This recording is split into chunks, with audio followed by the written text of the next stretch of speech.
Šviečia saulė, automobilė tai šilta, o čia truputį žvarbu, bet aš greit bėgu į baldų turgų užsuksiu. Reikia išsirinkti viską, išbandyti. Sveiki, čia laida Baldų turgus, aš esu Vytaras, mano kolegė Brigita. Šiandien tema – stalai ir kėdės. Ką galit papasakoti apie stalus ir kėdės? Mes sėdime prie vieno populiariausio modelio, kurio stalviršis yra dengtas keramika. Keramika yra ypatinga tuo, kad jinai visiškai nebijo karščio, į ją nesigeria dėmes, kvapai, jeigu kažkas išsipila. Kartais to stalo reikia trumpesnio, kartais ilgesnio.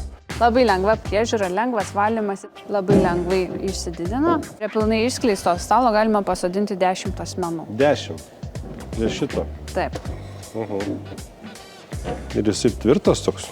Aš labai dažną problemą turiu, aš kai sėdu už stalo ir kai vožiu su keliu į tą tokią koją.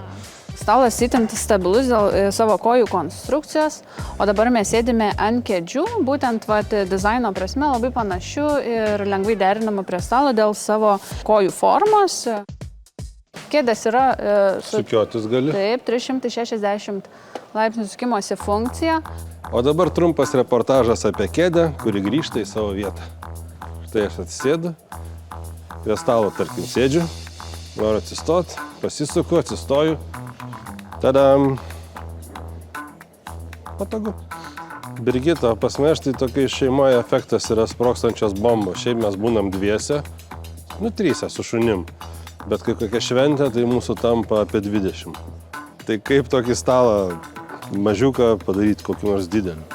Tai būtent tokį stalą mes įprastomis dienomis laikome suskleistą kasdieniam naudojimui, o jau šventinėmis dienomis, priimdami daug svečių, jį išdidiname. Tai čia yra vienas iš tų variantų, kuris suskleistas užima 2 metrus ilgio pločio, o vis didinant po kiekvieną intarpą galima išgauti ilgį iki 4 metrų. Tai čia virš 20 žmonių? Taip. Wow. Prie apvalaus stalo galima susadinti šiaip apskritai daugiau žmonių nei prie įprasto. 4-6 tarkim. Taip, ir jisai gali būti išdidintas iki tokio.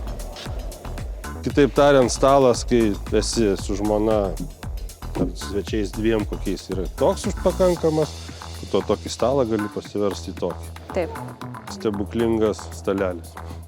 Brigita, aš mėgėjas, tarkim, toks. Ir tokių nemažai žmonių yra, manau, kur grynas medis turi būti masyvas, toksai ten jau iš vientiso gabalo, nežinau, išskoptas iš tūkstantmečio ąžuolo, kažkas tai tokio. Tokių turit baldų? Čia matote itin kokybiškus natūralaus medžio stalus.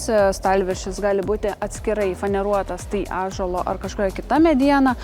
Kojas puošia įvairūs raižiniai. Suskleidžiamas, įskleidžiamas vėlgi priklausomai nuo patalpos, kurią tą stalą mes perkame. Brigita, didelis ačiū už ekskursiją po baldų turgų.